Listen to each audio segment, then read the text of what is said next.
José Murilo de Carvalho dedicou 40 anos de carreira acadêmica ao estudo da história do Brasil. Em seu currículo, aparece que ele foi professor e pesquisador visitante da Universidade de Stanford, na Califórnia. Atualmente, está no Departamento de História da Universidade Federal do Rio de Janeiro.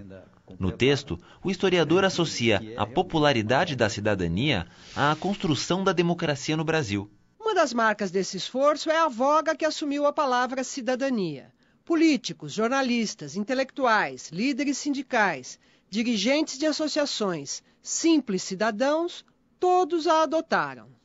Cidadania é ter direito. É eu pensar no meu próximo. Ela pressupõe a existência de um vínculo jurídico entre o indivíduo e o Estado. Concedida aos indivíduos numa comunidade política. Cidadania é o patrimônio, né? É nós conhecermos os nossos direitos, mas principalmente os nossos deveres. Um espaço de igualdade em que, em que todos têm o direito de ocupar. Você é cidadão na medida em que você tem um direito de consentir o outro de governar. No Brasil, a cidadania não se completou.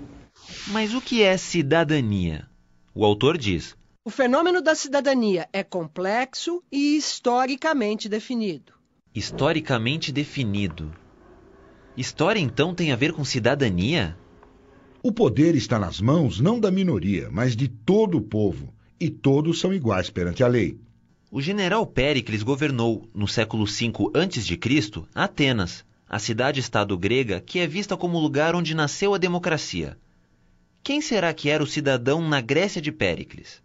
O cidadão é aquele que é um aristocrata, que tem propriedades, que tem disponibilidade de tempo para trabalhar e para participar, não é, da democracia direta, participar ali das discussões do Estado. Mas, veja, as mulheres, os trabalhadores e os guerreiros também estão fora. E essa é a democracia ateniense, é a experiência de cidadania naquele momento da história. A professora Riva vai aparecer de novo nesta viagem pelo campo da cidadania. Por enquanto, é bom saber que ela é uma especialista em Direito Constitucional da Faculdade de História, Direito e Serviço Social da Unesp de Franca. Voltemos à história da cidadania.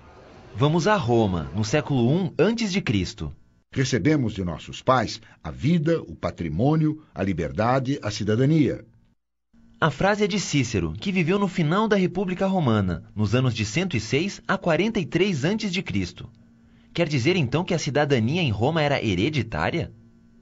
Na medida em que ela estava ligada sempre a um status, né, que era um status que se relacionava então, a posição social do sujeito e a sua origem, então, de fato, você ser filho de um cidadão, quer dizer, que te tornava cidadão. Você ser filho de escravo, te tornava escravo. Agora sim é possível voltar ao texto. José Murilo de Carvalho vai falar da cidadania moderna. Tornou-se costume desdobrar a cidadania em direitos civis, políticos e sociais. Os direitos civis são aqueles que se referem à liberdade individual, né? Então, o direito de então, ir e vir, liberdade de pensamento, liberdade de crença, direito à propriedade, né? Quer dizer, direito de acesso à justiça, né? Então, eles se referem à condição do sujeito entendido como pessoa individual, né? Quando a gente fala de direitos políticos, a gente está falando da participação, da condução daquela sociedade, né? Do governo daquela sociedade. Então, aí eu tenho direito de voto, direito de participação em diversos órgãos, né? Então, direitos políticos, quer dizer, são esses direitos de participação na condução daquela sociedade. E quando se fala de direitos sociais, aí eu estou falando da existência de um certo patamar de bem-estar, né? Bem-estar entendido como, quer dizer, acesso a bens, então, a bens materiais, né? Quer dizer, a educação, a salário, né? A emprego. Segue o professor José Murilo. Cidadão pleno seria aquele que fosse titular dos 3 direitos. Cidadãos incompletos, os que possuíssem apenas alguns dos direitos. Os que não se beneficiassem de nenhum dos direitos seriam não cidadãos. Você pode ter os direitos civis, depois os políticos, depois os sociais, e mesmo quando você chega aos direitos sociais, não significa que esgotaram-se a capacidade de criar novos direitos. Não. A experiência mesmo mais recente a respeito disso implica que você pode sempre criar novos direitos, né? Onde se fala, por exemplo, de direitos ambientais, né? Você até conceber não só que pessoas têm direito, mas a natureza tem direito, né? Se fala em direitos relativos à defesa do patrimônio público, tem gente que chama isso de direitos republicanos, né? No qual o cidadão não reivindica um direito para si, mas reivindica que o Estado zele adequadamente pelo patrimônio comum, né? E você ter o direito de reclamar um direito nesse sentido, você poder reclamar um direito nesse sentido, é reclamar de que o Estado zele por algo que pertence a todos. Uma cidadania plena que combine liberdade, participação e igualdade para todos é um ideal desenvolvido no Ocidente e talvez inatingível. Não existe a plenitude, né, real, ela sempre é ideal, né? Ela é sempre uma projeção. Uma cidadania plena, completa, né, ela, quer dizer, eu posso dizer que ela não existe em lugar nenhum, né? Quer dizer, ela não existe nos Estados Unidos, ela não existe na França, não existe na Alemanha, né? Porque ela é um ideal que tem que ser sempre perseguido. A gente pode comparar, né? A gente pode comparar o nível de cidadania em cada país, o nível de direitos de cada país e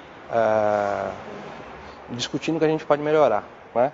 Mas eu acho que esse uso dessa ideia de cidadania plena, dessa maneira, fica um pouco ideológico, né?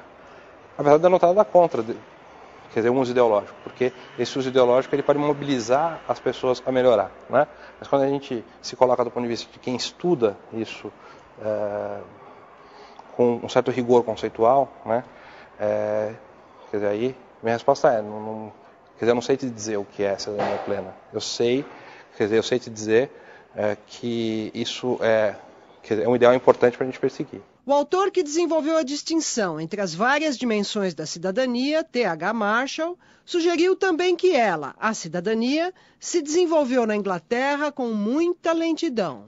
A experiência da Inglaterra, que é colocada por Marshall, é uma experiência única. Nós temos uma experiência realmente de luta e de resgate na Inglaterra pela cidadania que vem desde o João Sem Terra, desde 1200. Thomas Humphrey Marshall, sociólogo inglês, foi por 30 anos professor da Escola de Economia e Ciência Política de Londres. Em 1964, publicou Cidadania, Classe Social e Status. Primeiro vieram os direitos civis no século XVIII. Depois, no século XIX, surgiram os direitos políticos. Finalmente, os direitos sociais foram conquistados no século XX. Se a gente transforma isso em regra, né, onde não tiver acontecido assim, necessariamente vai ter alguma coisa errada, né? O que significa que só a Inglaterra é que vai ter, só Inglaterra e França, e talvez os Estados Unidos, ou quer dizer, alguns outros países, em que vão ter o correto processo de constituição da cidadania. Sem um mínimo de igualdade material, eu não consigo ter o exercício dos direitos civis e políticos, né? Isso, veja, na ideologia atual, né? No modo de pensar atual, porque houve uma época em que, como o próprio Marshall diz, você poderia ter só direito civil sem ter direito social. Você poderia ter só o direito político sem ter o direito social. Se nós olharmos pela experiência da implantação do modelo do Estado liberal clássico, ele se dá no mundo inteiro de forma diferente. E no Brasil chega um pouco mais tarde. Aqui não se aplica o modelo inglês. Ele nos serve apenas para comparar por contraste. O Brasil, por exemplo, Zé Maurício sugere que, na verdade, no Brasil nós tivemos uma inversão, né? Nós tivemos primeiro direitos sociais, depois os outros direitos civis, depois os políticos, né? E não podemos esquecer que, ao contrário da Inglaterra, nós tivemos experiências de abertura e fechamento de regimes políticos, né? Ditaduras e regimes mais liberais ou mais democráticos e tal, né? Significa que, às vezes, você tinha momentos em que havia mais liberdades políticas, e, portanto, direitos políticos, direitos de criticar o governo, de participar da conformação de governos através do voto, e momentos em que você teve ditaduras onde esses direitos recuaram, né? E às vezes, nas ditaduras, você teve expansão dos direitos econômicos, de igualdade social, etc, etc. Então, o Brasil, ele subverte um pouco essa ordem.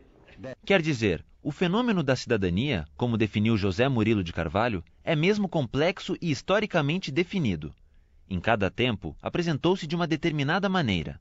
23 séculos se passaram, da Grécia de Péricles, no século V a.C., ao contratualismo de Rousseau, no século XVIII, para a cidadania deixar de ser privilégio de alguns e se tornar direito de todos.